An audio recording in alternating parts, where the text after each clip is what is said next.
Welcome back to another episode of Dad Bod Fantasy Squad. I am here with Robbie. Bobby, what's up, dude? Dude, we are here to tell the listeners what we have coming up. We are here to bring you the best fantasy football personalities from around the NFL to break down each squad for you, the viewers. We want you to win your league, and these are the guests that are going to bring you the insight that no one else will. So stay tuned. We have 8 of these coming out for you guys, and enjoy the rest. All right, next up, we have a really awesome guest for you guys. He's a fantasy sports writer that does both fantasy football and fantasy baseball analysis over at CBS Sports. Make sure you subscribe to that FFT newsletter, too, to get all his daily updates, along with much more. You can also find him over on the FFT baseball podcast and frequently on the football podcast as well. You can also find him over on Twitter at CTowersCBS. It's time to welcome fantasy sports analyst and Taylor Swift superfan, Chris Towers, to the show. How are you doing tonight, Chris? Good. How about you guys? Thanks for having me. Good, man. Doing good. Glad to have you. Yeah, and we're happy that you're here to talk some Rams with us. Exciting team. Exciting team. It's one of, they were exciting a few seasons ago, but they can get back to it. A couple big departures. I mean, Baker Mayfield's not there anymore. Taylor Rapp, Ashawn Johnson. Puka Nuka's coming in. Zach Evans, Stetson Bennett, and Steve Avila. Something we ask all our guests when we first bring this up is what's kind of your gut expectations for the Rams for the 2023 season? This is a team that, like, if they stay healthy, I think they could win 9 or 10 games. Like, if there's still a decent amount of high level talent here, especially on the offensive side. Obviously, I don't know if it's stubbornness or they're just kind of the way the cap is set up. They can't really hit the reset button. So they're kind of in the middle of like a soft reset where last season so much went wrong for them. They kind of bottomed out. And I was just counting up as you were talking. They had 14 draft picks this year. Now, no first round pick. They were mostly 4th, 5th.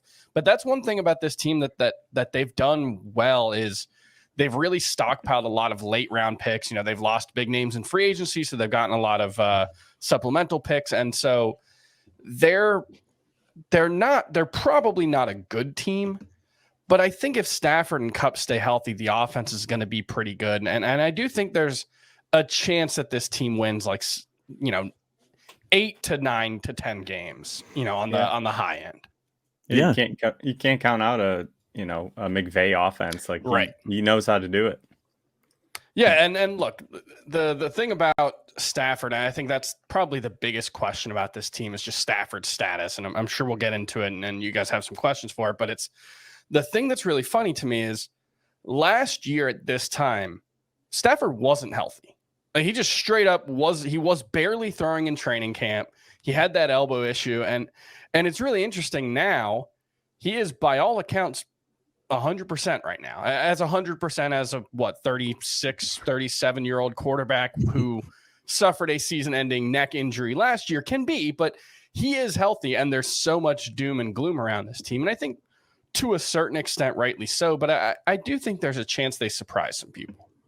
Yeah, no, it definitely makes sense. And I mean, yeah, they are just not too far removed from a Super Bowl situation. If you see the screen behind me, my cats are playing. Is it the cats? Yeah. My cat is right behind me too. Either that or a ghost.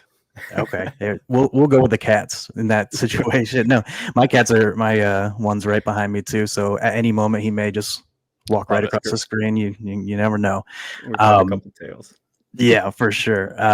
But yeah, no, as you mentioned, obviously they're not too far removed, and I think you hit it. Like, to me, it's my favorite thing: recency bias, right? The situation, like you mentioned, where people were going in optimistic because he was coming off of a massive season, and now they're going off pessimistic, and he's coming off of a bad season. But the thing is, he's healthier now than he was last time. So, speaking of Stafford, obviously his season was last year about as bad as his 21 was good. Do you think a bounce back's in the cards, or do you really think the combination of like age and injuries is just kind of too much for him to overcome? The way quarterbacks are aging in the modern day NFL, he's 35, which is not young, but I mean, you look at Tom Brady's his own version of an outlier, but Aaron Rodgers is 39 and Phillip Rivers was still playing well into his 30s. So I do think there's room for Matthew Stafford to have a bounce back season. It's not the likeliest outcome. You know, football's a dangerous, violent sport. And once you've had significant injuries, that always opens up the door for more injuries. But I do think there's room for a bounce back. You know, the combination of him and Cooper Kupp is so strong, and the way defenses are playing right now, you know, so many defenses are playing these too high safety shells, taking away the deep ball. Sean McVay is going to design an offense around the strengths of his team, and the strengths of his team are Cooper Kupp getting open in the short and intermediate areas, and teams are going to give that to them. And this team's going to move the ball. You know, as long as Matthew Stafford and Cooper Kupp are healthy and are out there, I think this team's going to move the ball. Whether they, you know, bog down in the red zone because of a lack of talent in the receiving game, I could see that happening. But, you know, Cooper Kupp's caught touchdowns in 20 of the 28 games that he and Matthew Stafford have played and finished together. Yeah. That's pretty nuts. Yeah, and you're hitting it on the head here. Let's move over to Kupp. It's this whole offense has been Kupp, and more Kupp. Mm-hmm. Where does he kind of fall in your wide receiver rankings this season? And are you comfortable taking him? I think he's an easy first round pick, but like in the first half of the first round, are you in on that ADP? I just updated my rankings today. I was actually planning on like waiting until the end of the week so I'd get like the big weekend search boost and all that. But like with all the running backs signing the last couple of days and just news, I decided now was a good time to update them. And I had moved Cooper Kupp down a little bit in my previous rankings, but this time around, you know, he's probably not going to practice this week, but it sounds like he's going to be back at practice next week. Mm-hmm. I've got Cooper Kupp as my number 2 wide receiver, and I think if health wasn't an issue, you know, if he wasn't currently dealing with a hamstring injury, and you know, obviously being a little older, there's health concerns. I don't really have much concern about the ankle injury from last season, but you know, I think if both he and Justin Jefferson and Jamar Chase, if you want to throw him in there, and Tyreek Hill, if all of them play 17 games, I think Cooper Kupp's by far the best fantasy option among that group. And then the stat that I threw out there earlier about him scoring touchdowns in 20 of the 28 full games that him and Matthew Stafford have played together. This might be the wildest stat that I've discovered this offseason. In the 8 games where Cooper Kupp has not scored a touchdown over the past 2 seasons, including the playoffs 2 years ago, he has still averaged 19.3 PPR points per game. That's in the games where he hasn't scored a touchdown. Now, for context, Justin Jefferson had 9 games last year where he didn't score a touchdown. Just last season, he had 9 games where he didn't score a touchdown. That's only 8 over 2 seasons for Cooper Kupp. And Justin Jefferson averaged 14.3 points per game in the games where he didn't score a touchdown, which is still really good. That's an awesome floor when a guy doesn't score a touchdown. Cooper Kupp was 19.3. When he doesn't score a touchdown with Matthew Stafford, he was still better than A.J. Brown last season. Like, it's just, I think a healthy Matthew Stafford and a healthy Cooper Kupp, that combination makes Cooper Kupp far and away maybe the best player in fantasy. You know, that's probably, he's averaged, I think it's 26 points per game in the 28 games where they've both played at least 80% of the snaps. And so obviously Kupp is 30. He's currently dealing with a hamstring injury. Matthew Stafford suffered a season-ending neck injury last year. Cooper Kupp suffered a season-ending ankle injury last year. I get why you can't just assume health there. My cat's going to walk across the screen right now. But guest appearance. If he stays healthy, I think he's the best wide receiver in fantasy. Yeah, I think it makes sense too. Like, I see a lot of similarities Kupp this year with CMC, the narrative last year, where people, you know, just want to knock him because they're like, oh, he's always hurt, this and that. But like CMC, when it came to McCaffrey, like he was on a different tier when he was healthy, and all we need is health. And then look what happened. So I'm with you. Like I don't have him as my my number 1, but like you said, you have him as number 2. He's right there. You know, I mean, I have no problem taking him as well. So yeah.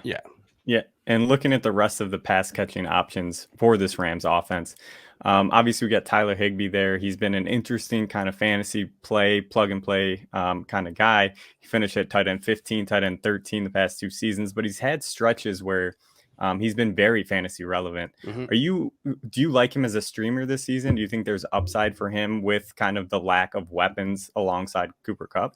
Yeah, this is, I mean, famous last words for fantasy is like, this year tight end feels deeper than it ever has. I feel like someone says that every year, and it's never actually true. But, this season between like Dalton Schultz, you can get as your low end tight end one, or Tyler Higbee, who I do think probably gets to, 95 to 100 targets at least this season.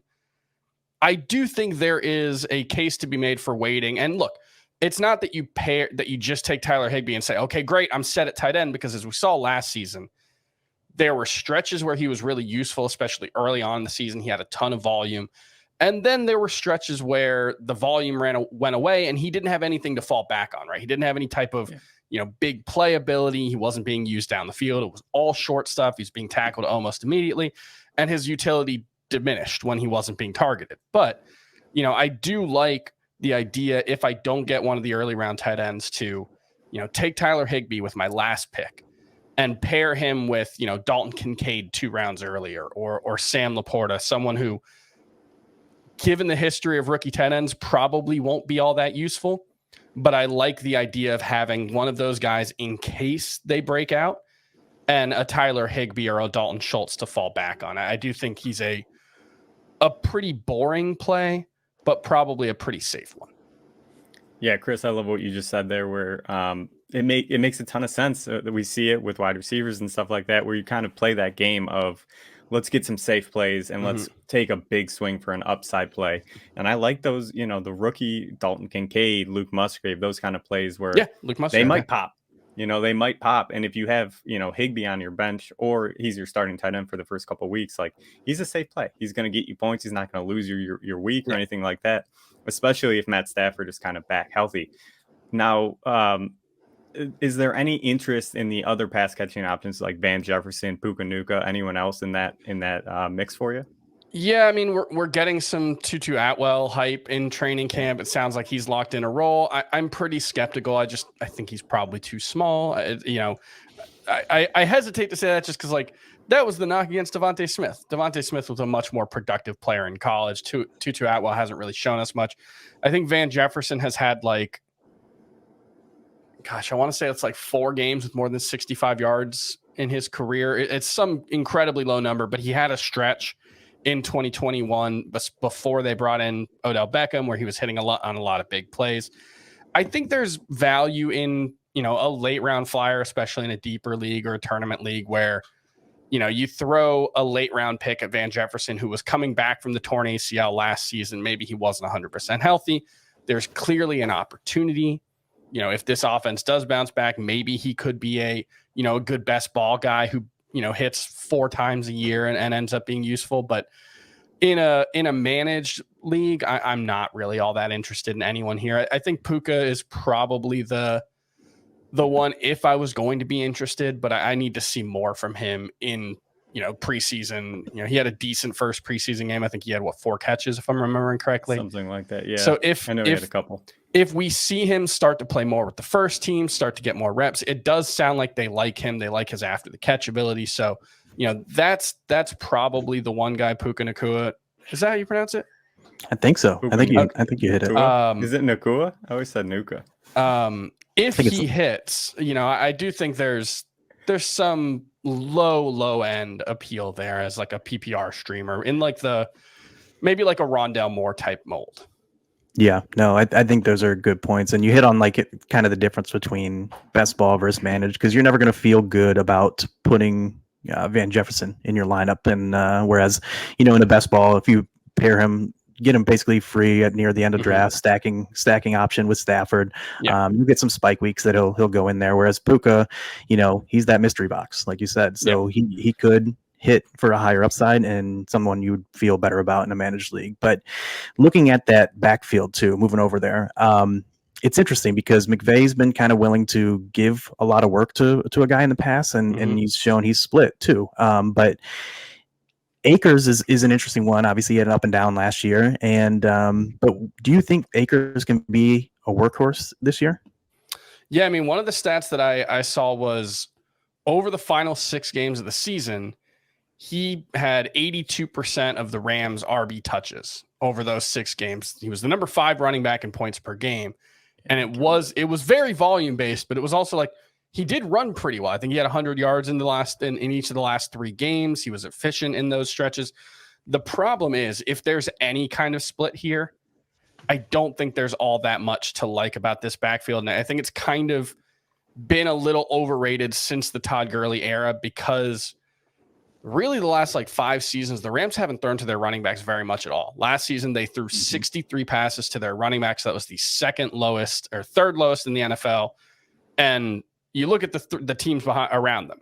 It was Atlanta, 66 passes to their running backs. Baltimore, 63. LA, 63. Philadelphia, 61. Chicago, 61. What do those teams all have in common except for the Rams? They all have mobile quarterbacks who are more likely to take off and scramble rather than dump the ball off.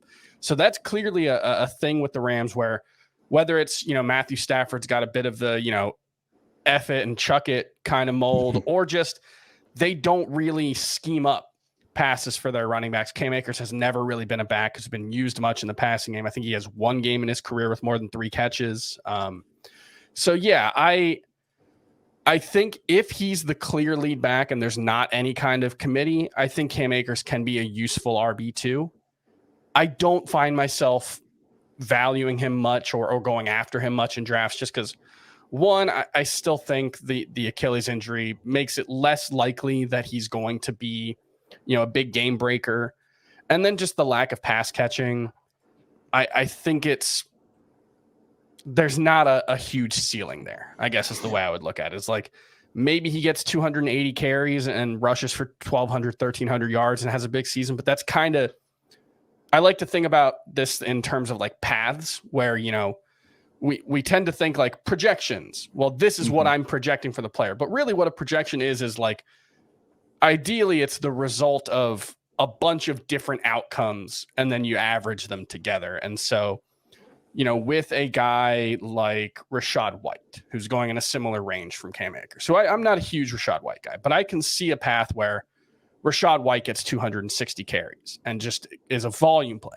I can also see a path where he catches 60 passes. I can't really see a path for Cam Akers where he's a big part of the passing game and becomes a high-end fantasy option without just a huge ton of volume in the running game. And I tend to not like to bet on that type of player. Yeah. I think that's what makes him kind of really divisive and really tough to rank. He's one of the toughest guys for me because I'm very similar. It's those guys that don't get that pass work. They kind of fall in that. I mean, we've kind of labeled it somewhat of the RB dead zone. Yeah, where they're kind of in that group of the projection is kind of can always come out better than where you feel comfortable drafting them. But there's a lot of downside and to me a lot less path to upside. So yeah, and based on camp reports, Kyren Williams has been, receiving some pretty positive reports out of camp. I don't think he's a threat to be the lead back there, but if he's taking Cam Akers off the field in third down situations and in obvious passing situations, I think that just makes the path even more narrow for Cam Akers. So I think he's a fine RB2. But I'm generally not looking for him in my drafts. 100%. I agree with you there. And you kind of hit on Kyren Williams a little bit. And another name, they drafted Zach Evans. Who do you prefer of those two if you're going to take a kind of a handcuff, or do you not even go there?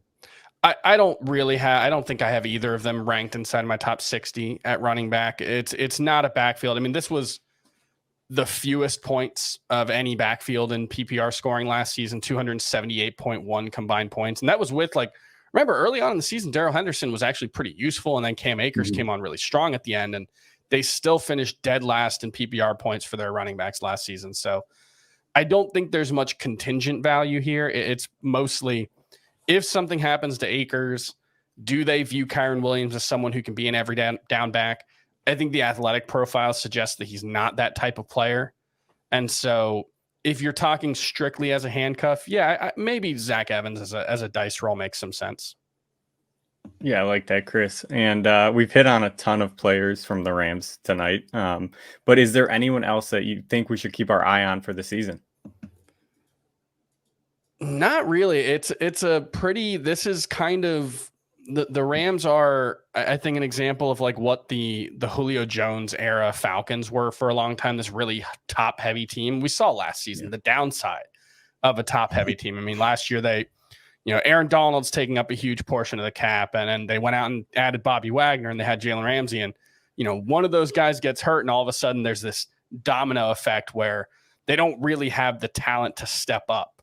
And so while I do think they've done a good job with those late round picks of just adding bodies who, are young and could break out, if I had to plant a flag, I think Puka Nacua would be the guy. I think that he's the one guy who has some of that mystery box appeal, like you said, where he hasn't proven he's not good. And so I think that's the one guy in a late round. But if I'm actually planting my flag, it's that I will take Cooper Kupp at number 6 every time if he's out there. I love it because I'm right there with you. He's my go get him if I can. And then speaking of go get him if you can, Chris, something we ask everyone that we're doing this with: who are kind of your plant the flag players? Who are the guys you're going to get in every one of your drafts this season if you can, regardless of team? Regardless of team. Okay.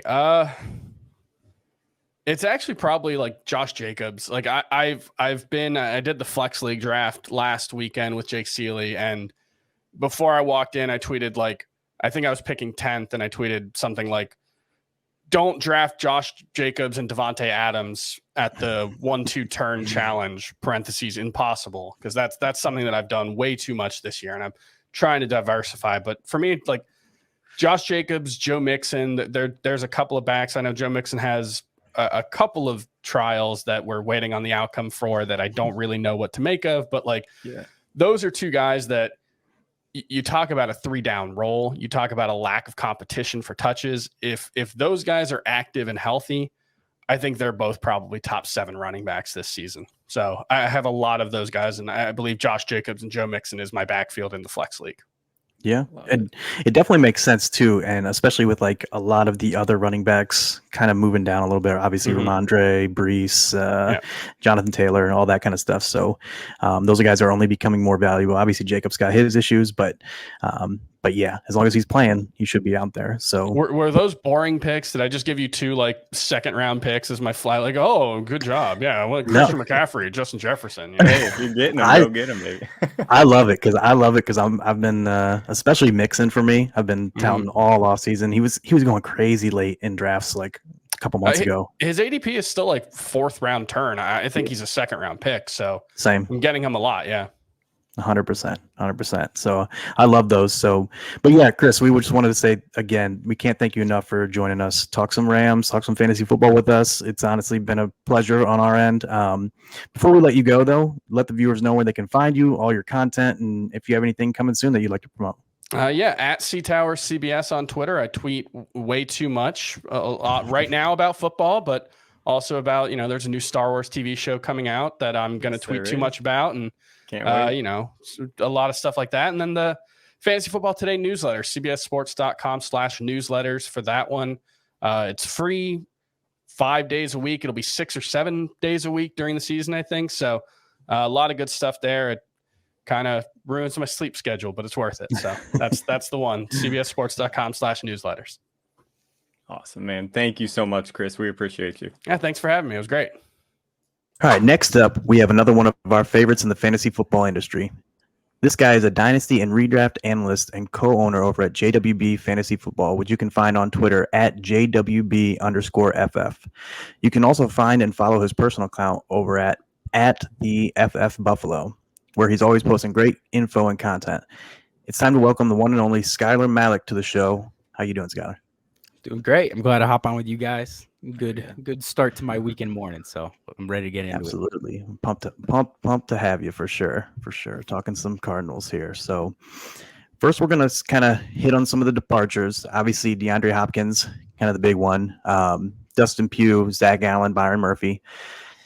Their additions, they brought in Michael Wilson in the draft, Paris Johnson in the draft as well, Kelvin Beachum, and Will Hernandez. So some of the things that the first thing we always like to ask is, what are your expectations this season for the Cardinals in general?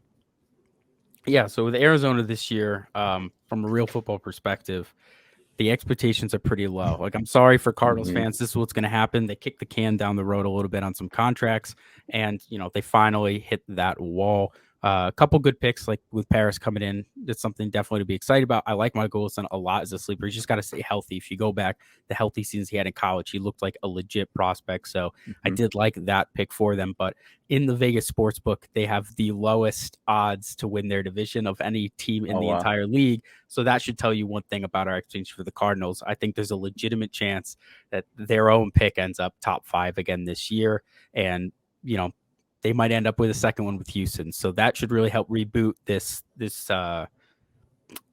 rebuild for Arizona. I mean, if they do end up with two top 5 picks, we'll have decisions to be made. If they could potentially move a Kyler Murray type player off for 2 first plus, and talk with teams like maybe in Atlanta or Minnesota, as 2 potential teams that could have interest for Kyler Murray, or they keep him and they ship off, just like we saw with Carolina getting an absolute package for number 1. Obviously, Caleb Williams or Drake May, if they do end up with a top 2 pick, is going to be phenomenal. And if you could pair one of those quarterbacks or stay with Kyler and grab like Marvin Harrison, that's going to be a great way to kick off. But notice how I'm talking about next year. This year might be a little bit lost for Arizona, and I don't know if there's too much nuance to it. Yes, Skyler, and you brought up the kind of leader of this offense, Kyler Murray. We know he's coming off the ACL injury, and he's been a dynamic fantasy football player for the past few seasons that he's been in the league. Now it's kind of unlikely he'll play week 1, but he should be back in time, within the first month, somewhere around there. Are you in on his ADP kind of with the dip? And what are you kind of expecting for him this season? Yeah, so in redraft, I don't particularly have any interest in Kyler Murray. Like, I know all reports saying maybe within that first month. Well, a month ago, they were saying week 1, they're optimistic. And now it's, well, that was always a reach. Now it's going to be a month. And I don't know how long they really kick that thing down and how much they really push it back. It's a non-zero chance that Kyler Murray just doesn't play, simply does not play this season. And if you have a league, a lot of your traditional leagues might be 12 or 10 or 12 team, only 15 deep, and you might only have 1 or 2 IR spots. And if you're using one of those on Kyler Murray, you could just end up be burning that. And I think there's potentially, especially if guys have injuries and guys you legitimately want to hold on to, it could be better used otherwise. I'd probably rather leave Kyler Murray to other managers. And if you don't have an IR spot, there's no way I'm holding this guy, especially in 1 quarterback leagues. Like, if Kyler does come back, yes, he's never not been a top 10 quarterback when he's been out there playing football.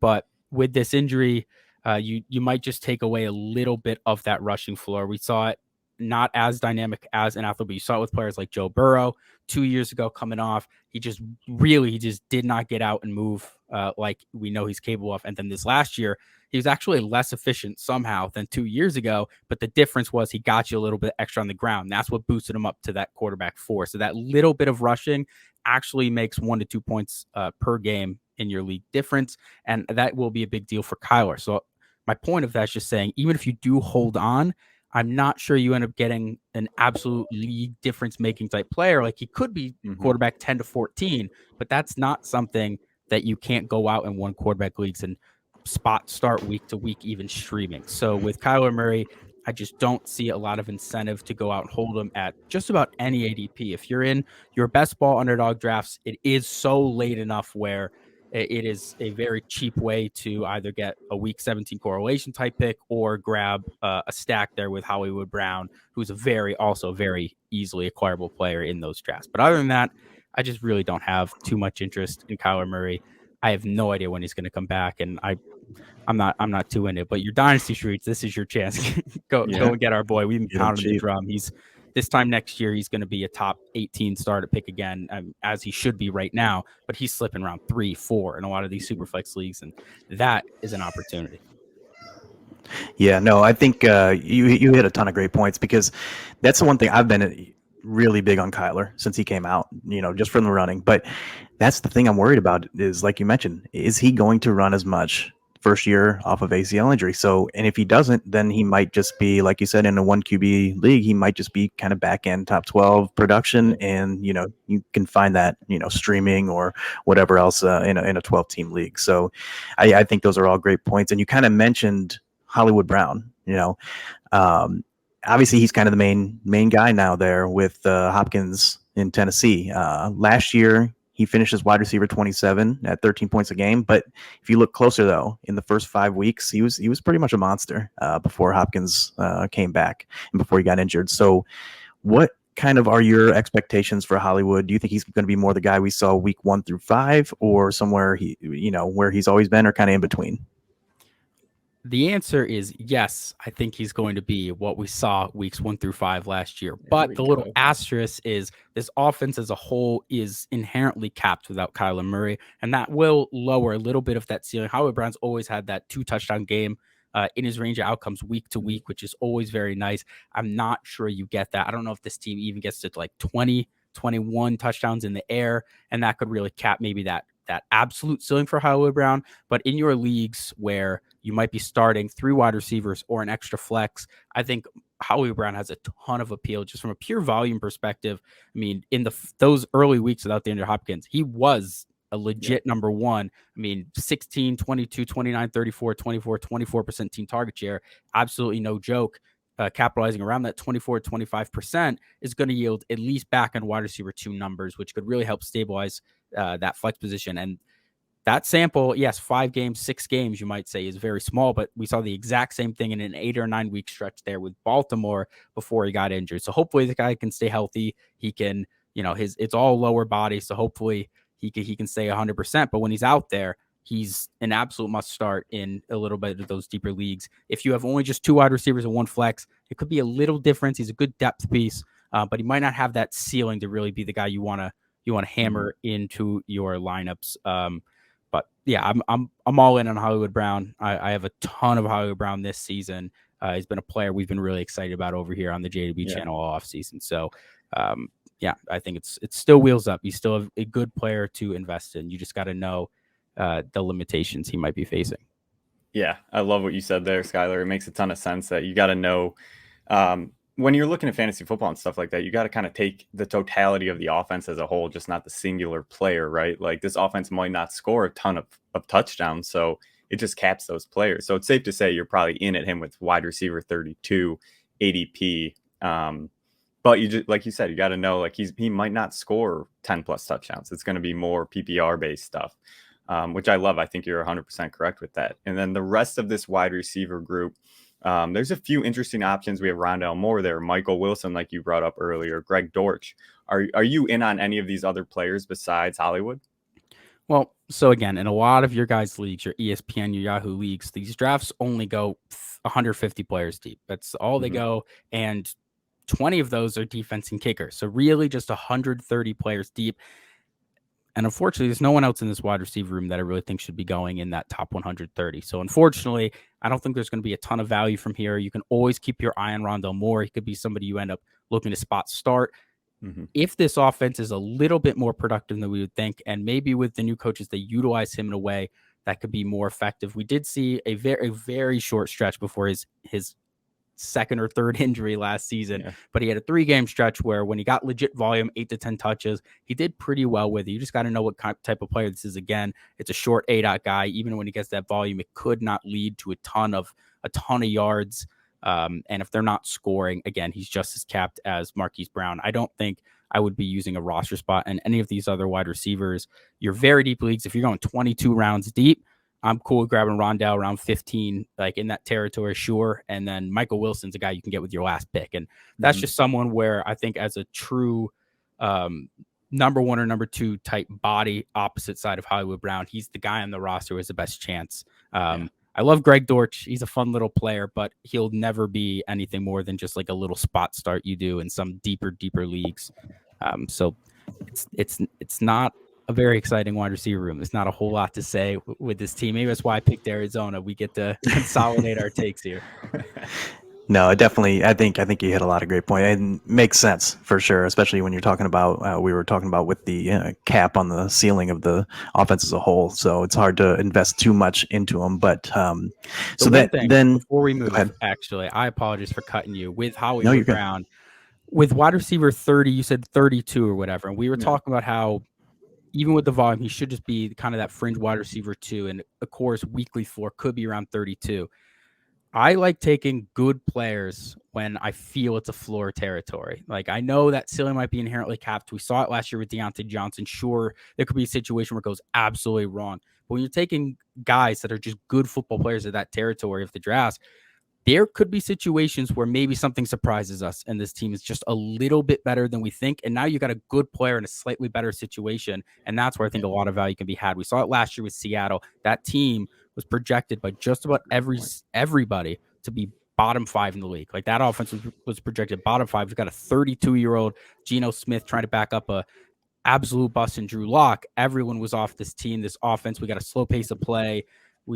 What do we have to root for here? The defense might struggle, and then they were just solid. It was just a good team. Geno had a renaissance no one could see coming, and now suddenly you had a player like Tyler Lockett, who was going as wide receiver like 40-something, now back in as a wide receiver 1 or a fringe wide receiver 1. And that's what I think you have with Hollywood Brown, a player who's just a good player, and I think he's in your deeper leagues has that value. But in a world where this offense is just a little bit better than we think, it's just a smash pick. Like all those stretches we were talking about a little bit ago were wide receiver 1 productions, like legitimately weekly wide receiver 1 top 12 finishes for Hollywood Brown. So that's just the last little point I want to make on that wide receiver room.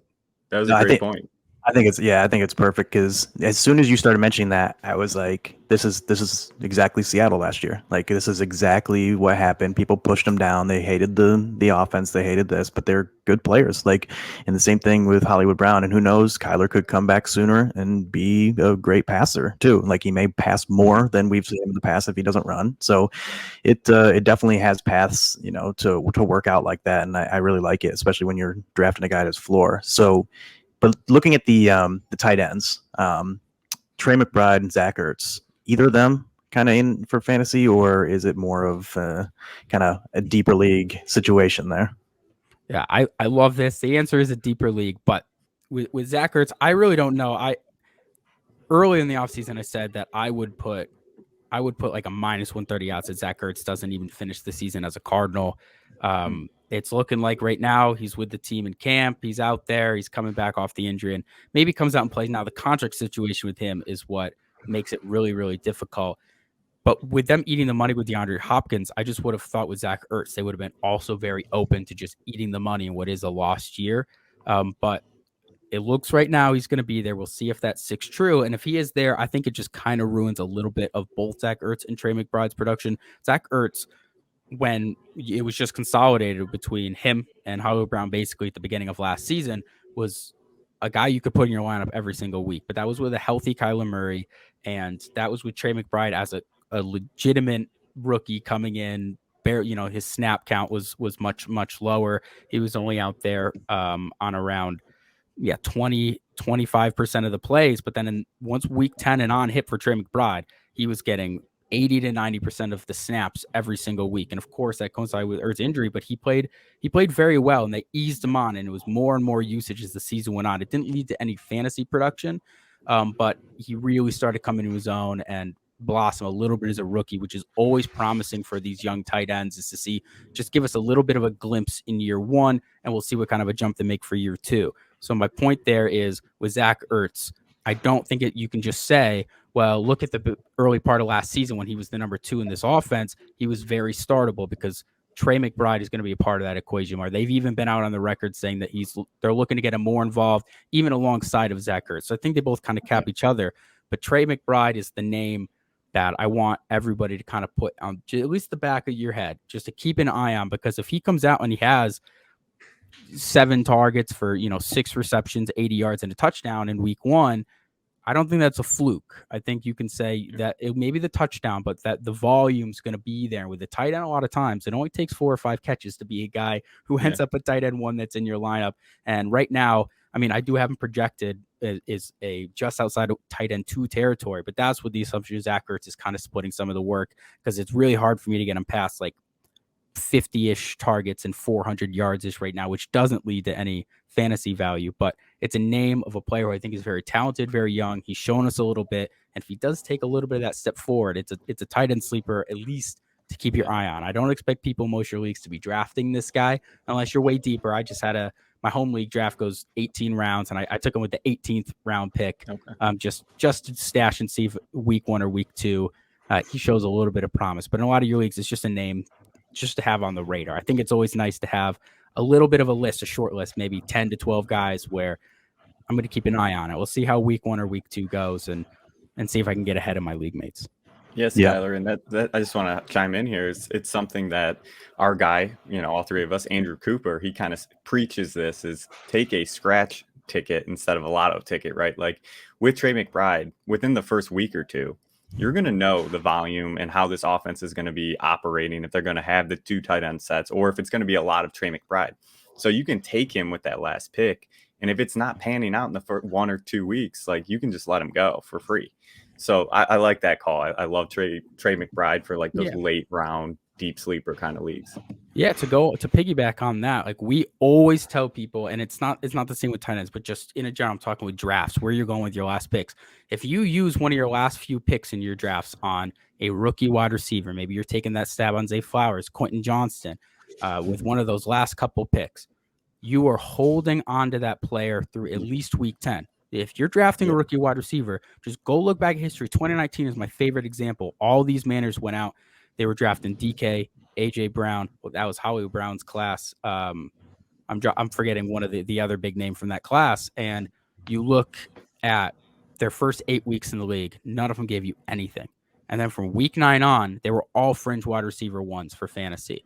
And if you're one of those managers that went out and cut him those players week 7, you cut Deebo Samuel was the other name I was thinking of. You cut Deebo Samuel week 7, you were really, really kicking yourself. So with those rookie wide receivers, if you're using your last pick on them, you're waiting and waiting. You're telling yourself when you make that pick, I am here for the long haul. I am waiting till at least week 10. And if there's nothing, then maybe we can cut ties. We can go somewhere else. But to that point of the scratch pick, there's a lot of value in those players where when you take them, you can kind of see week 1, week 2. A guy is who every year I feel like I'm saying like a last pick, a player like a DJ Chark, where you just take him with your last pick. And if he ends up being a little bit more volume than we predicted, you have a flex player. But if he's not, easiest cut of your life. You cut, move on, wipe your hands clean, you're good to go. And there's a lot of value of that in fantasy leagues because you don't want to be stuck holding too many players on your bench. You always want to leave 1 or 2 spots open so you can rotate,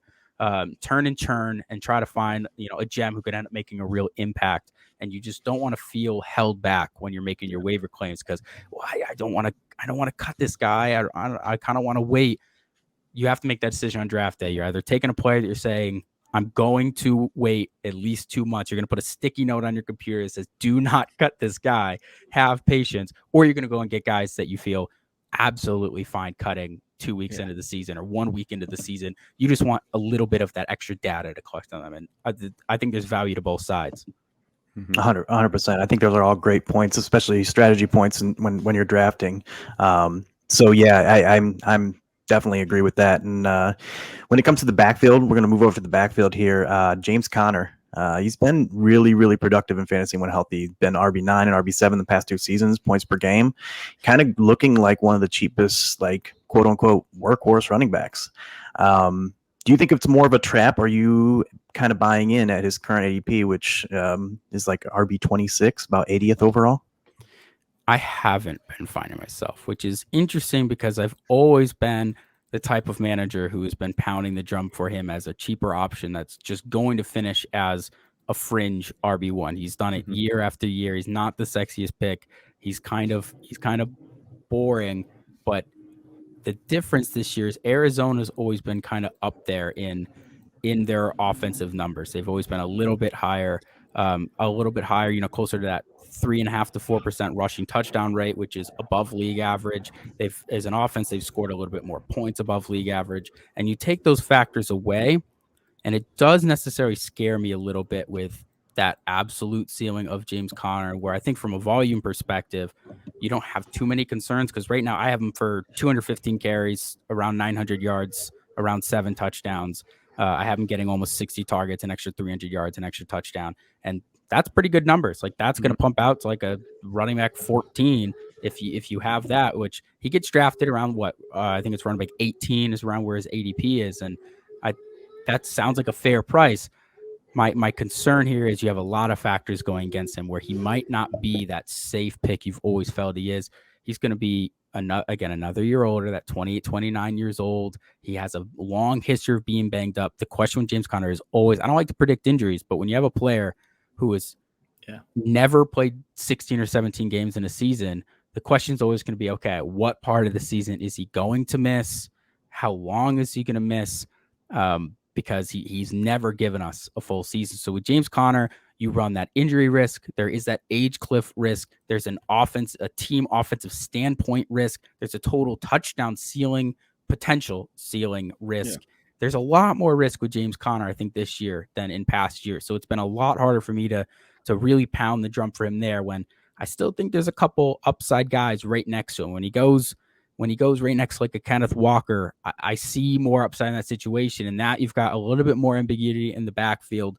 You've got an offense that could be really good this year. You've got a very accurate quarterback. And even with bringing in other options, there could be opportunity for him to be that big play guy, or maybe even take a step forward in other aspects of his game, where with James Conner, he might not burn you if he's playing. He's going to be a guy who at least stabilizes your lineup. That's fine. But I just don't think James Conner is going to win you your league in ways that I think he has in the past. He goes like a round or half a round past like a Joe Mixon. And I think Joe Mixon, with similar volume, if not potentially, I actually have him for slightly more volume, is in a much better offense that has leaned on the run more in the past. And we have seen when he became the solo guy, that absolute touchdown ceiling he had it just 2 years ago. He finishes the RB4. And this year, I see it just there against Samaje Perine leaving. That was like 60 targets. Then no true guy really behind him. Chris Evans hasn't really proven anything. Chase Brown is a rookie who, again, has not proven anything. Travion Williams is just a body. And with that team, I think Joe Mixon is just going to be an RB1. It's kind of that boring pick like James Conner's been in past. We have him over at the channel as RB8 in our consensus rankings, and he goes as the RB14 in ADP. So he's really close to James Conner. And if I did draft James Conner after my draft, I'd be trying to take James Conner, maybe the last wide receiver on my bench, and try to just like package him for Mixon. The manager might think that they're making a parallel and they're getting an extra dart there. And that's the type of deal I'd be making. I'd way prefer Joe Mixon to a player like James Conner. And they're not terribly far apart in your drafts where I think it's like a crazy comparison. I'm not saying like Derrick Henry is a much better option than J.K. Dobbins. Like, yeah, sure. That makes a lot of sense. But these two players are close enough for me to at least make that point about passing on him. If we're at the exact pick, I've just been tapping Kenneth Walker. If we're like just that round earlier, I've been taking Joe Mixon. So with James Conner, long answer short, it does feel like a little bit of a trap. It's a lot riskier than I think managers realize because of how consistent James Conner's been in the past. Yeah. Yes, Skyler, those are a ton of great points that you have to factor in all the weird things that are going to happen to this team this year. Kyler coming in late to the season. Again, the offense shouldn't be as good as we've seen the past 5 seasons where James Conner has been very consistent. But again, if they're not scoring the ball, he's not going to get those touchdowns that we're accustomed to. So his ceiling's capped for some part of it. And then, Skyler, one last question we ask all of our guests that we're doing this with, regardless of team, who are your plant the flag players, like some of your my guys that you're going out and trying to get in every draft? Again, in your 3 wide receiver leagues, Chris Godwin's always a guy that I've really, really liked. Him and Deontay Johnson have just like for 3 or 4 years now just been my guys where I feel like the volume is safe enough. Deontay, we're talking 140 target guy. Chris Godwin might be a little below that 120, 130. He's never eclipsed kind of that 23% team target share. But both guys I just think are so solid and so talented, and they do offer that floor. Obviously, we have questions with both offenses, and that could be a ceiling concern. But similar to a Hollywood Brown with those 2 names, I think they're guys who hold a lot of value, a lot of stable. I think they both go in the 30s, just like Hollywood Brown, and as far in terms of wide receivers. And all of them, I think that's more or less where their floor kind of settles on a weekly basis. So anything goes a little bit different than people are projecting. I think all 3 are going to be very, very solid picks. And just the other name I'll throw out is Darren Waller. I mean, the cat's out the bag for this player.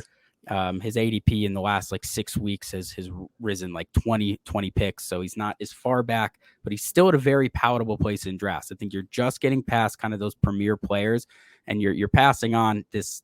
we're even right past that James Conner range. And that's kind of where we're sitting in these drafts, and where other tight ends you might have ranked 6 to 8, your Pat Fryermuth, your Dallas Goedert.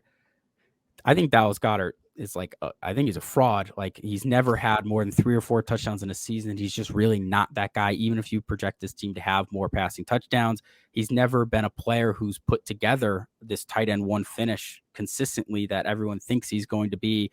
He's kind of capped out at like 16% of that team targets when everybody's healthy. He's really consolidated through the wide receiver room. And a player like Pat Fryermuth, as much as I love him, and I think there's a lot of long-term appeal, and I think from a volume perspective, he's a very, very safe play. But in your shorter leagues, I'm not sure that he's going to give you that tight end 2 spot that would really win a league. And Darren Waller can do that. He simply can do that. You take some risk, sure. But if you're keeping an eye on these guys like Trey McBride and you just have an eye on the wire, if it flops out or he gets injured, I think you'll be able to at least find an option that you could spot start in as a back end tight end 1, and you're going to be okay. But with Darren Waller, if he hits that ceiling, if he does come in and just simply gets 25 to 30% of this team's targets, yeah, they might be shorter, but he's a dynamic athlete. He's good with the ball in his hands.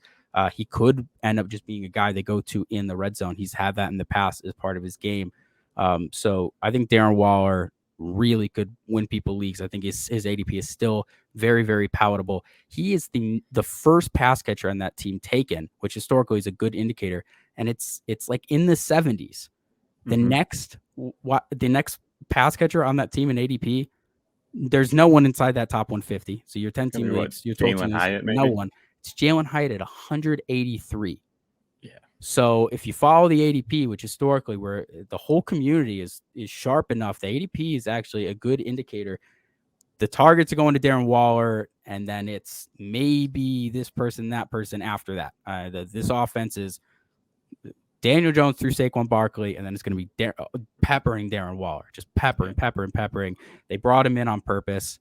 Brian Dable likes to have kind of that go-to guy. I think it's a very good situation for Darren Waller. If he can stay healthy, this guy has the upside to win people leagues, and we're chasing that upside in our fantasy drafts because there aren't a lot of difference makers.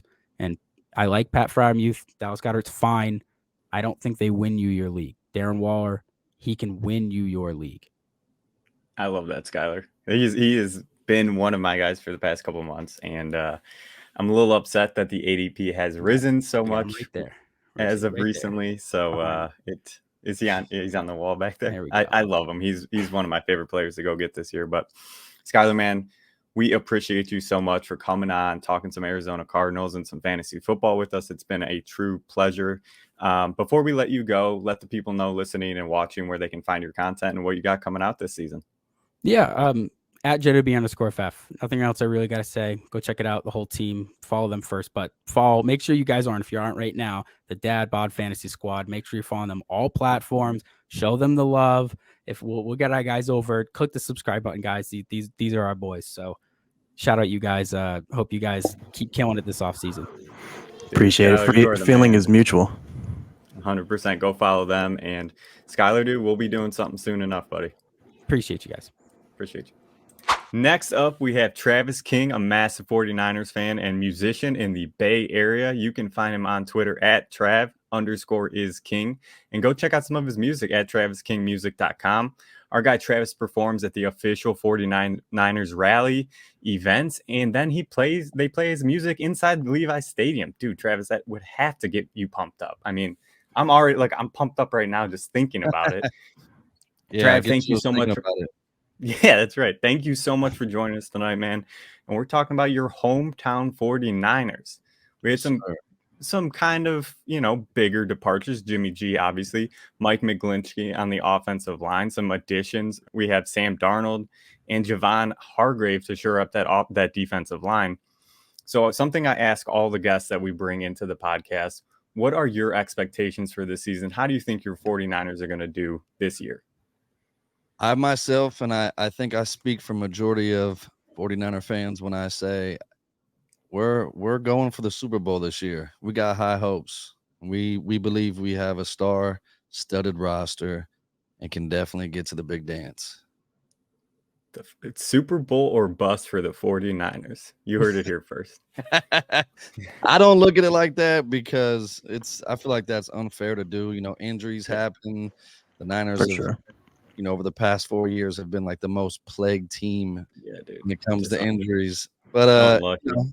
I just want to root for my team as long as possible. I just believe in Kyle Shanahan, and I believe in this roster, and I think we could do it. But if they don't, I'm not going to throw in the towel or nothing like that. A lot of years to come with that roster. Mm-hmm. For sure, for sure. And speaking of some injuries, we're gonna dig into the QB position. We got Brock Purdy coming off of elbow injury. Trey Lance obviously was hurt last year too, and then Sam Darnold coming in. So, what's the talk out of camp on these guys? What are you hearing? Brock Purdy has been 100% cleared, and he is undoubtedly QB1.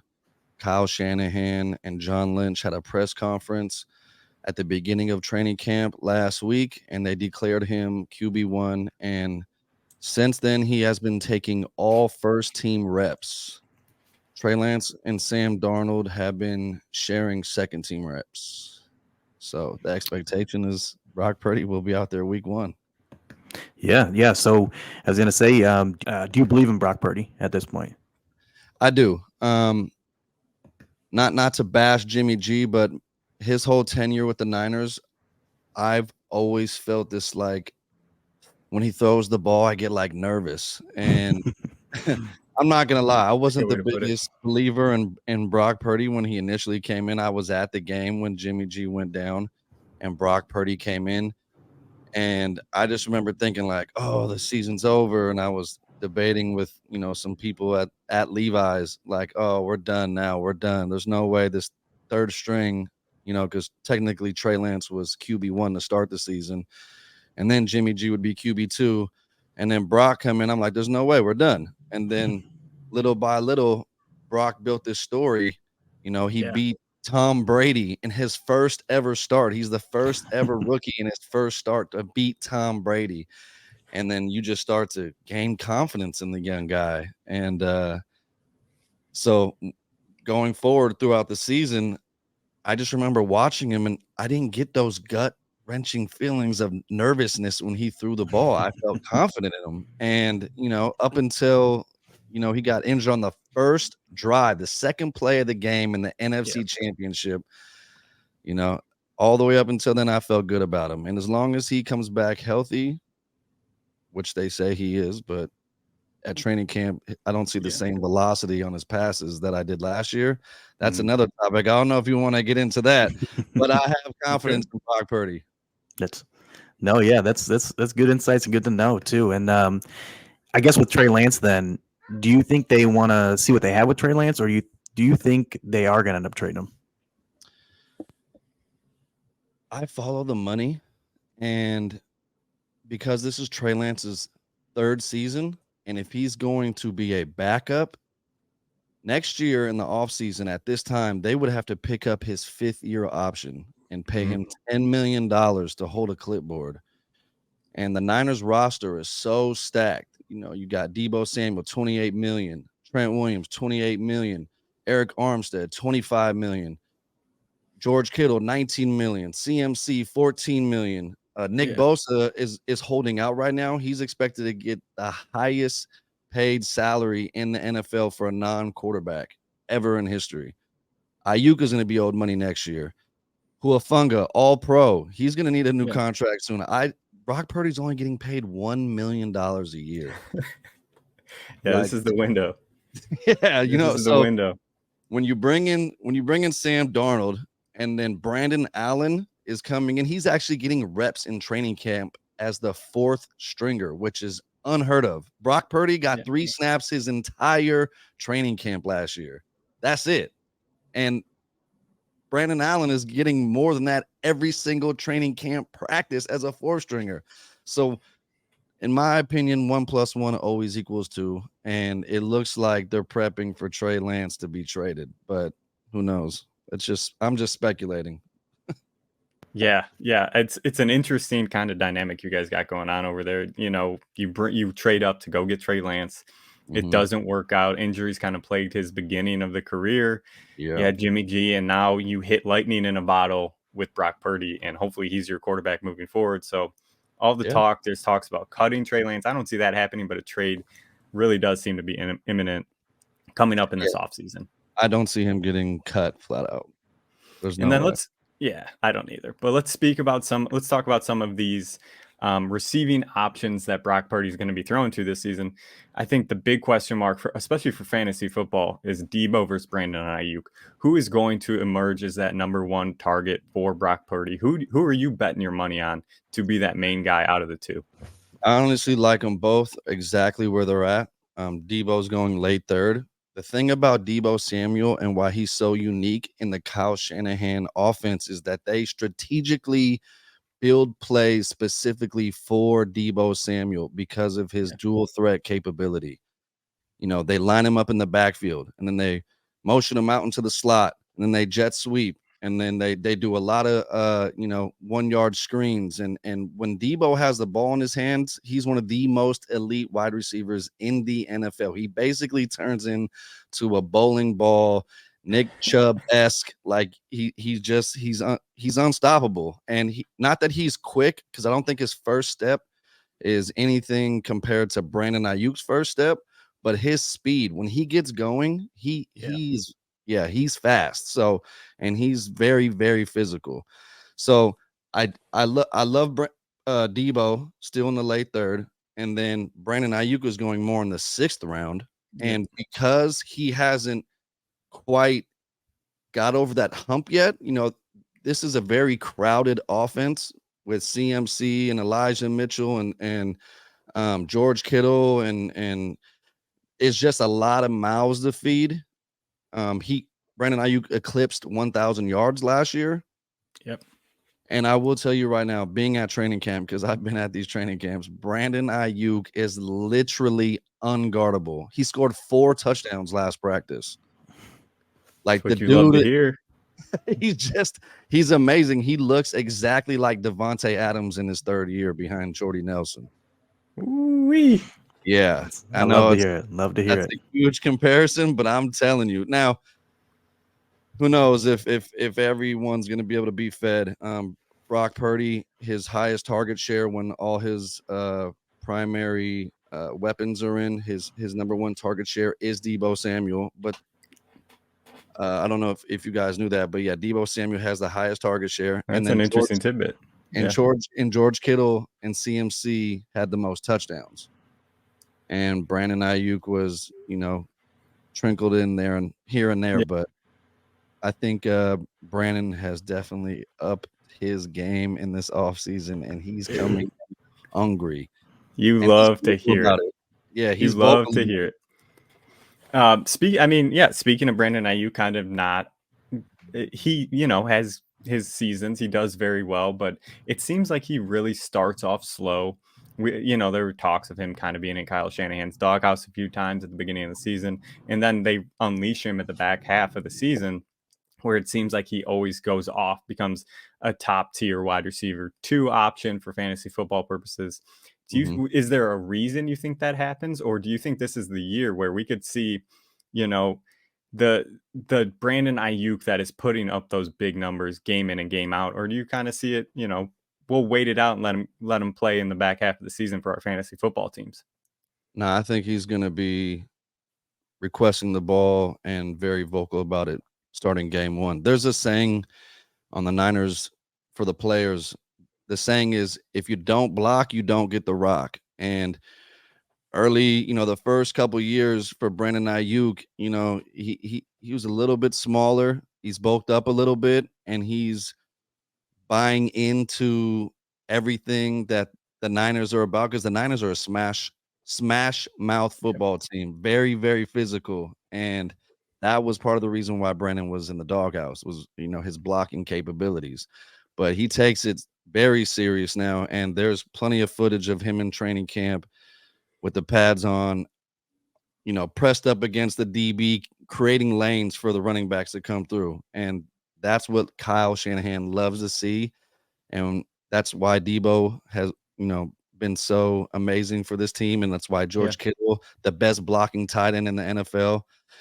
These are things that when the coaches see how dedicated you are to the system, then they will incorporate you more. Not as a reward, but it just adds another layer of your talent. And Brandon is starting to master that. So I think he will start off quicker, than he has in the past couple of years, like you said.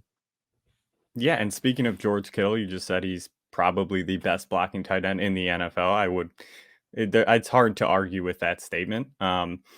Now, what are your kind of expectations for him this season? Like you said, there's a lot of mouths to feed in this offense. Brock Purdy really did like to use him when he came into the offense. Mhm. For me, I've always been kind of one of those guys that I know how good he can be, right? I know how good Kittle is when he's given the opportunity. But it's always one of those things where I'm like, man, he has those big boom games. He puts up 50 fantasy points, and then the next game will kind of fade away, stuff like that. Now, do you expect him to kind of be more consistent this season? Another top 5 tight end performance? His talent level is, but the Niners offensive line is the weakest part of our team right now. So I'm guessing that my guess is that the Niners, Kyle, is going to heavily rely on George Kittle and his blocking, and that's part of the reason why we drafted 2 tight ends in the draft. Now, because of all the trickery and the schemes that Kyle runs with the RPO, like CMC, Kittle is one of those safety blankets after space clears out, and as long as the quarterback Brock can buy a couple extra seconds with his mobility, that's where Kittle comes into play. Those seam routes, breaking out, and so I don't know if he's gonna. It's the tight end position in fantasy football is so scarce. Top 5, yeah, probably, but I don't see him having one of those elite seasons that we know Kittle is capable of. If he was on the Kansas City Chiefs or the Buffalo Bills, or he would be tight end 1 undoubtedly, but he's gonna be spotty in my opinion. He's gonna have weeks where he catches a couple. He had 11 touchdowns last year. Yep. And only 3 of them came in the first 8 games. So the rest came with Brock Purdy after. So, he may not get a large target share, but he's definitely a massive red zone threat. Yeah, no, for sure. I definitely agree with that. It's just a little bit of a concern I have too, like with Kittle. I think he's going to be asked to block a lot more, and so, like you said, it'll be a little bit spotty. But moving over to the running backs too, obviously we all know CMC, one of, if not the best, in the game. Do you see them continuing his massive pass game work this year? Yeah, that offense runs through CMC. It starts with him, and because of the play action and the RPOs and the misdirection with all the motions, everything starts with CMC. He's a nucleus, and then so as long as he's healthy, knock on wood, that I definitely see CMC being worthy of your top 3 fantasy football pick as he's projected. Yep. Yeah. My concern for CMC, just like my concern for Jalen Hurts last year, or Devontae Adams, or AJ Brown, is when the team goes up so much, the Niners notoriously pull CMC out middle third quarter and put in Jordan Mason and Elijah Mitchell to kind of move the chains and drag it out and run the clock. So, we're in a pretty weak division. I think the Rams will be better than they were last year. Seattle's still a good team. Cardinals might arguably be one of the worst teams in the NFL. There's just It's a dumpster fire. if the games start to get away, I put CMC being pulled. Like, it's not worth you getting injured. No, that definitely makes sense. That kind of perfect segue into the next question, because obviously we know Shanahan loves to use the multiple running backs throughout the season. Is it Elijah Mitchell next guy up? I think it's tied. I think Elijah Mitchell and Jordan Mason, they're like 2A and 2B, and then TDP is actually looking pretty amazing in training camp as well. It's Little it's going to deep be rounder. yeah, it's just going to be whoever's the healthiest. Like, if someone feels a little bit banged up, or they got a Charlie horse, or they're whatever, like our running back depth is the best I probably have ever seen in my adult life. That's So That's high praise. I was gonna say that's strong praise, especially because you dealing Mostert and Wilson away, who were Mostert, obviously yeah. effective, but obviously it just speaks to the talent that they can bring in, the guys they get in the system itself, obviously. So, no, that's awesome. The other thing is, are there any other 49ers like offensive players that you think we should keep an eye on at the beginning of the season for fantasy purposes? no, just I mean, already, It's tough, yeah. So many. Debo, Ayuk, Kittle, CMC. That's already more than what most teams have in the first 5 rounds. Yeah. That's pretty And then much. I want to go back a little bit to what we were talking about with Elijah Mitchell and Mason. Now, do you think either of them are worthy of a draft pick? Because you said, just like you said, Absolutely. when they go up high enough, they're going to pull CMC. So we should see some decent work out of at least one of these backs, if not both. Are they worth a roster spot? Absolutely. It's late rounds, those dart throws at the very end. I would go with Elijah Mitchell first, just because he's been in the system longer. Yeah. But the thing about Elijah Mitchell is his health as well. Jordan Mason just seems to be the more durable one. I call him Baby Marshawn, but he was a rookie last year. He's going to be a sophomore this year. But Elijah Mitchell probably has that, step up on him, but he ain't too far behind. I love that, man. That's great insight on what to kind of look for in your drafts. Go get one of these, Definitely. late round picks here. And then Trav, we know that you're a big fantasy football guy too. I asked this to all. I didn't put this in the show notes, but I want to ask you now. I put this in all my questions, Q&As that I do with people. Who are your plant the flag players this season? Like, who are you going out and getting in every one of your drafts that you can, regardless of team? It doesn't matter in the NFL, but who are the guys you really want on your fantasy football team this year? It just depends on my draft position and who's available. I really like, if I have the back half of the draft, I'm really high on AJ Brown. I'm high on Garrett Wilson. If I'm in the front of the draft, I have Justin Jefferson going number 1 overall. I mean, yeah, Justin Jefferson, and then Jamar Chase, and then CMC in that order. If you want to talk more mid rounds, it just depends. I liked Calvin Ridley a lot, but it seems like his ADP has skyrocketed, and I don't know if I want to touch him in the 3rd round. So I might, go with someone like a Debo. But if I don't get Debo, I'm definitely targeting Ayuk in the 6th if I can, depending on where my draft slot is and if he can make it back to me. And late round picks, because I'm kind of a wide receiver heavy guy, and I don't want to say 0 RB, but it can be looked at as a 0 RB strategy. So I like to go for I'm kind of liking Cam Akers this year. I'm liking Damian Harris late. I like Raheem Mostert super late. Yeah. Pacheco for Kansas City. You can get him, these guys, in later rounds, and I just try to load up on wide receivers. I like Darnell Mooney super late. You can get him super late. I know DJ Moore's there now, but he has a report with Justin Fields, and I didn't quite see him as a clear-cut number 1, but I think he's going to be a phenomenal number 2, just like I don't see T. Higgins as a clear-cut number 1.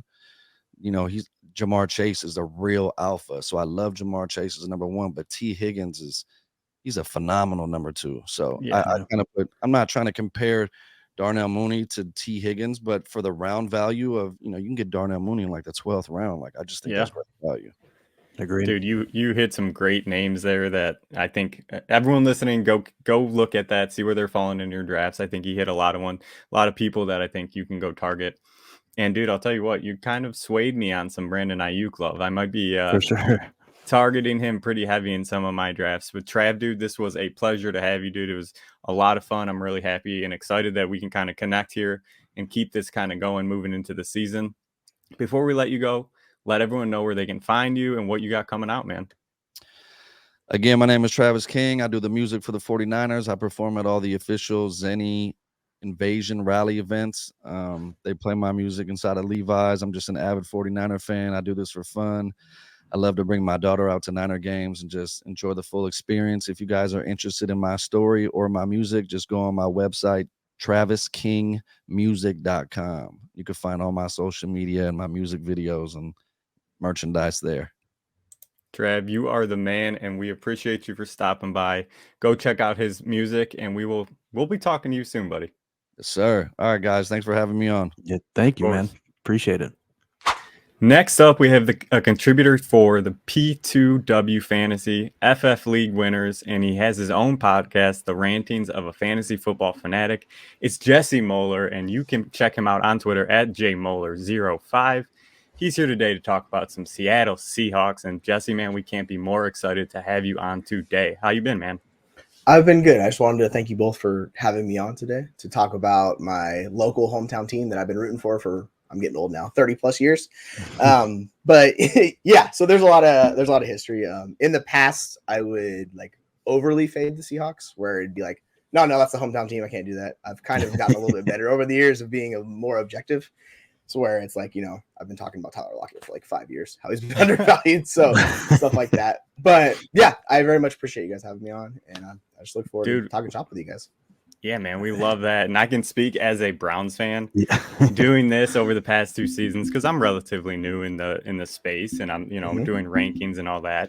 It is so hard to take off those homer glasses and like objectively look at your team and say, like, for me, it's like, yeah, man, I have Elijah Moore is going to be wide receiver 5 this season, like stuff like that, where it's so hard to kind of take your bias out of it. But like I said, dude, we are super excited to have you for your hometown team, because you get all those interesting tidbits out of camp. You're on the Twitter, you're watching everything, you're listening to all the local radio. So that's exactly why we had to have you for the Seahawks today. A couple of departures. We had Ryan Neal, Rashad Penny is kind of the big offensive weapon that left. We have some key additions. JSN, obviously the exciting rookie coming out of OSU. Zach Charbonnet, Devin Witherspoon, Bobby Wagner, some big defensive pieces you guys brought in. First of all, something I like to ask everybody when we first start. What's kind of your outlook for the Seattle Seahawks this season? How do you think they're going to do? So it's about 180 degrees compared to last year. Where last year I was like, you know what? Seahawks suck, fade them. It's going to be a tank year.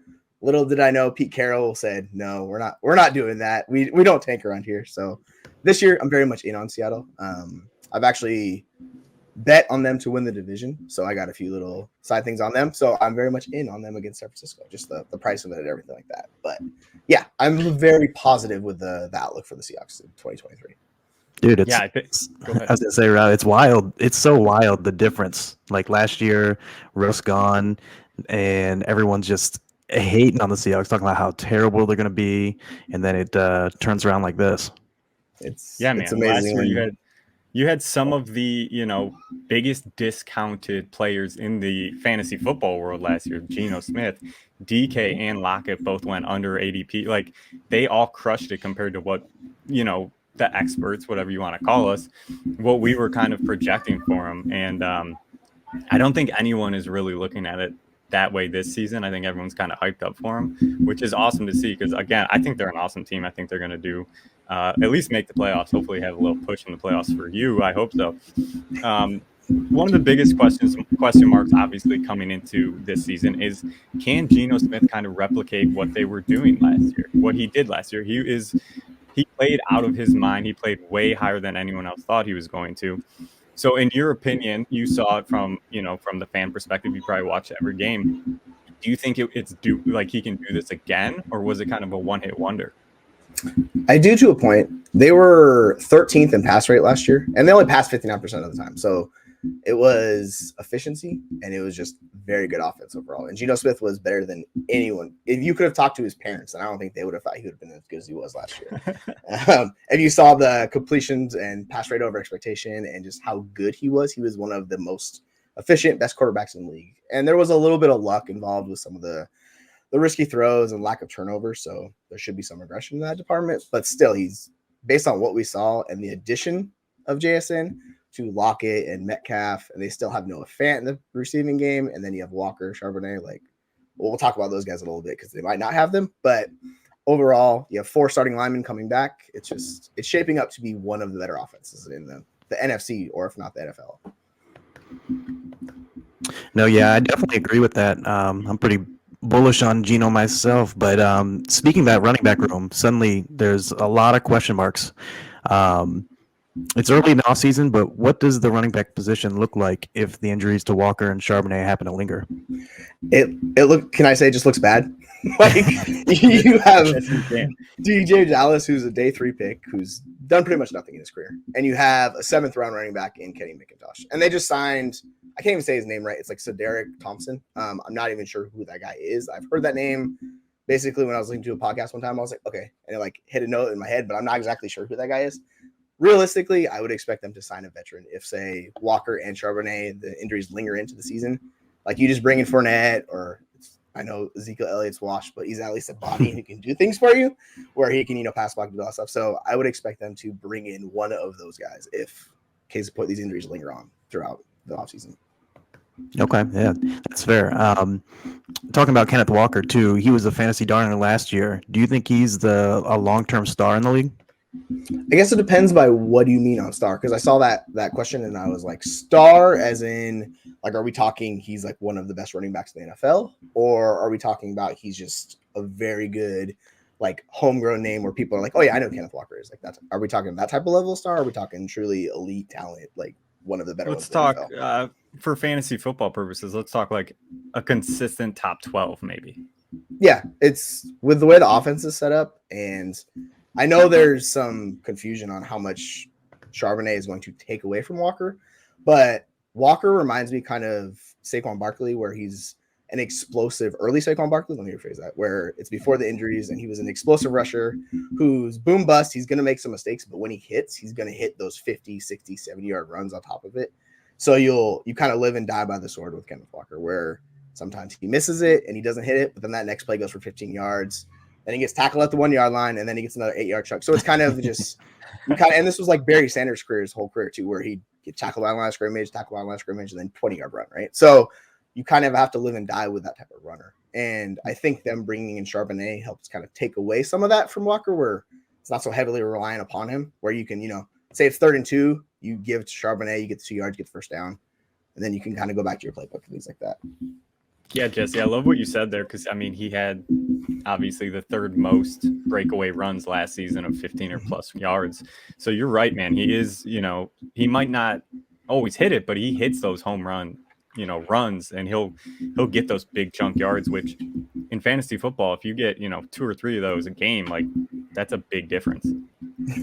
Absolutely. It keeps those drives going and like get the big chunk plays. And if it leads to a touchdown, that's 6 plus 40, like you're talking, 12, 14 points for that play right there. So yeah, one play, 100% I'm on board with that. No, that makes perfect sense.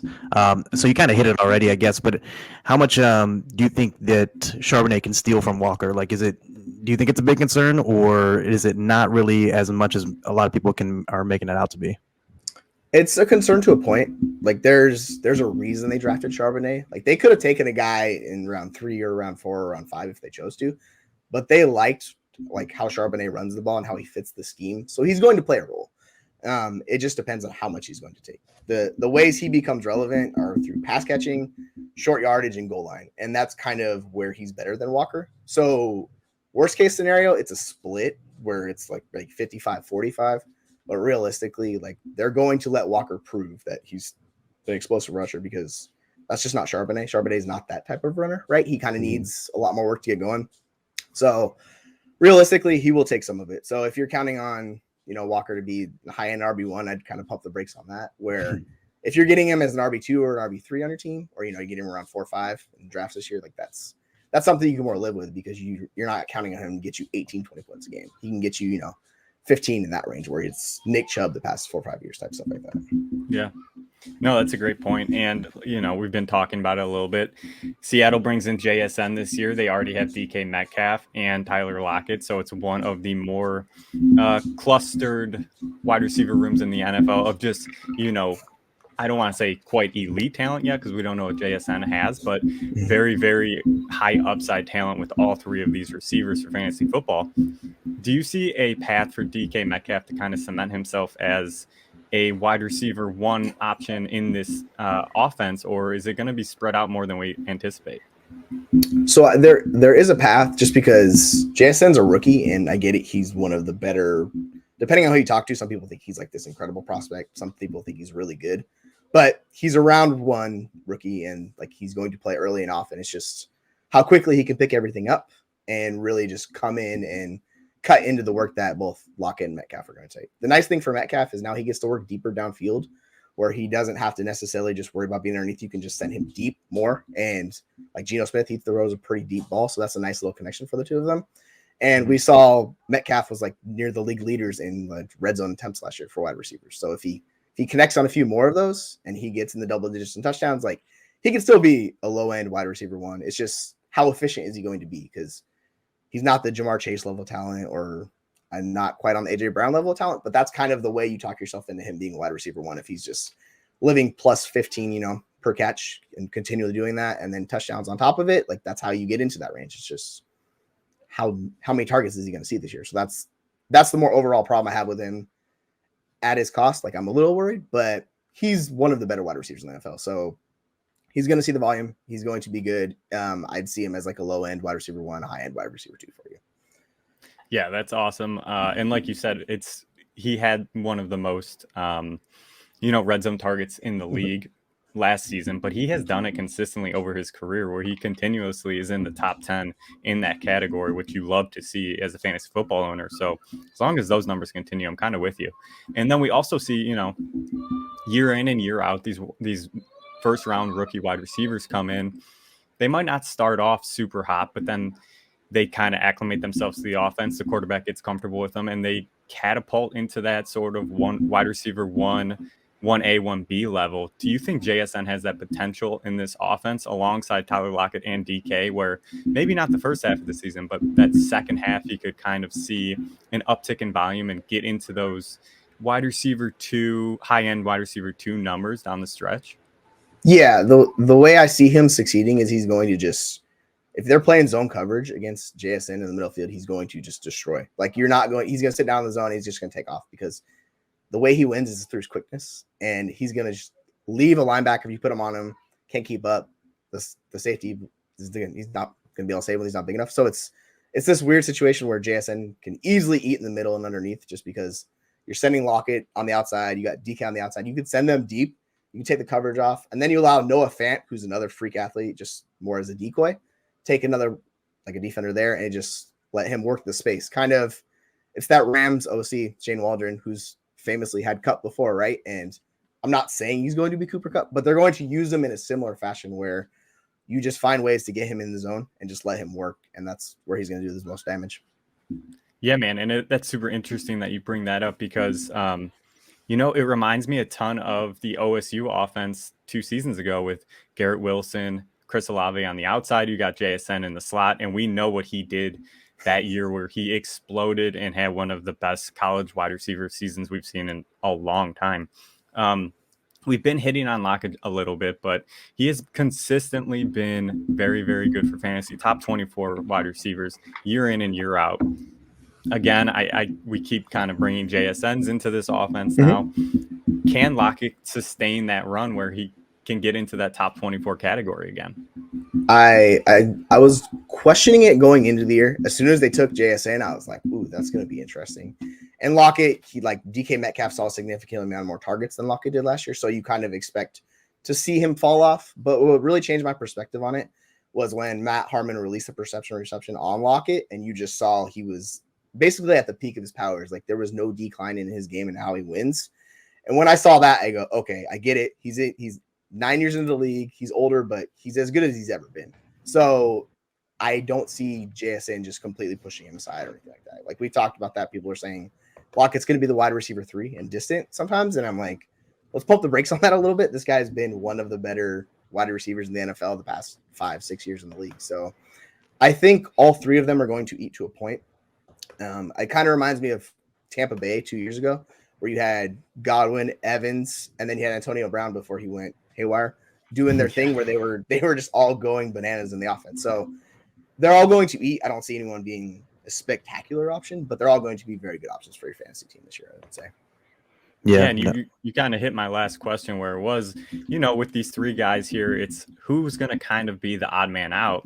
You kind of alluded to it. You don't think there's going to be an odd man out, but there might be a real elite level option. DK could get in that category with the touchdown, red zone targets, that sort of thing. But I'm right there with you, man. I think all three of these are very good options, especially like JSN and Tyler Lockett at ADP. Yeah, I mean, I just saw JSN was wide receiver 38 or something like that ADP, and I was like, at wide receiver 38, the cost is so reduced. Like the expectations aren't that high. He just comes in, he could be a flex guy for you. Maybe not right away, but as the season progresses and you get more comfortable with him, you see it, then you throw him in your lineup, and that's free money, as they say. So yeah, absolutely, just ride the Seahawks passing attack this year. I'm really looking forward to it. The free square on the bingo card for sure. I know, right? I'm 100% in on that too. I'm always bullish on Lockett and yeah, like you said with the reception perception thing. Like when I saw that come out, I was like, it just confirmed what I was thinking. I was like, it's just another year of Tyler Lockett being underpriced year in and year out. So yeah, the other thing is, are there any other Seahawks you think that we should keep our eye on this season? Like any little sleepers or anything? It's going to be a heavily concentrated offense. So the way I expect anyone else to pop in this offense is realistically an injury. So like you're going to need one of the top guys. You're going to need Walker to go down. You're going to need JSN or Metcalf or Lockett, one of those big name guys to go down, just because it's extremely difficult for an offense to support three passing options. If you throw a fourth guy into that mix, it's basically you basically need to be Tampa Bay last year where you're throwing 750 times, or Pittsburgh a few years ago, right? It's just, it's so hard. I mean, you could take a flyer on DJ Dallas, or I actually like McIntosh more than Dallas because he's realistically the best pass catcher on the team right now. Like for the running backs, like I think he's better than Charbonnet. So he's going to, I wouldn't be surprised with that injury, just stepping into that pass catching role and playing for them right away. So if you want to take a gamble on McIntosh, and especially in these deeper best ball like tournaments, right, where it's like round 18, 19, 20, like take a flyer on him, see how that works out.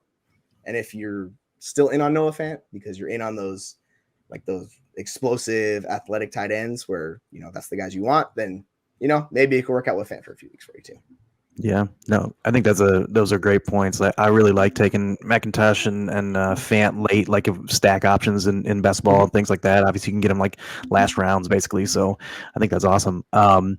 So yeah, another question we like to ask all the guests: who are some players that you're planting your flag on this season, regardless of team, just any players across the league? Who are your guys? So the guy that it's been is James Cook. He's like RB31, and I'm like, that's the point in the draft where he's your last chance at getting an impact running back in the draft. I mean, barring an injury, like we'll see it every year where guys come in, but like at the RB31 range, once you get past James Cook, it gets real sketchy in drafts this year. Yeah. Once he goes, you're just looking, you're like, oh man, there's nobody else. So like, I have him ranked as my RB20 this year, James Cook, and he's going to RB31. So that difference, like I'll just wait and smash and enjoy it. And we've seen the camp hype on James Cook. It's been unreal so far this year, where it's just been nonstop. That drum beat keeps going and going and going. And for sure, if he hits this year, like that's the guy I'm targeting at a discount. Is James Cook for sure. Yeah, that's makes a lot of sense. Like he's super divisive among people. But that's also why you can get him at a good price if you're in on him. So I like that. 100%. Yeah, Jesse, man, this was a blast, and we are so happy that we got you on to talk your hometown Seattle Seahawks.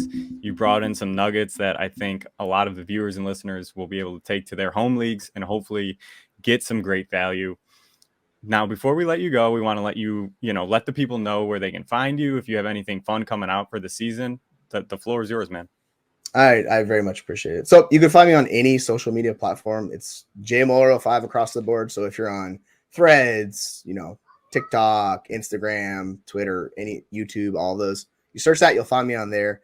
We're doing redraft rankings coming out again, so we're updating those on league winners. I will be doing a bunch of stuff for PGW Fantasy this year.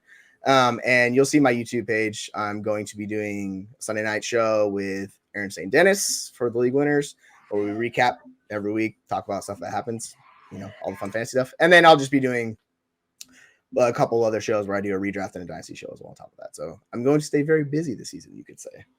No, that's awesome. That's awesome. Yeah, and I love Nick over there at P2W. So that's great. awesome that he pulled you in there, got you in there. So I'm looking forward to seeing a lot of that. Appreciate it. Yeah, man, Jesse, we appreciate you again, and thank you so much. We will see you soon, buddy. Awesome. Thank you guys for having me on. It was a treat. Thank you guys. Thank you for watching our episode. If you enjoyed this episode, please make sure you like and subscribe to our YouTube channel.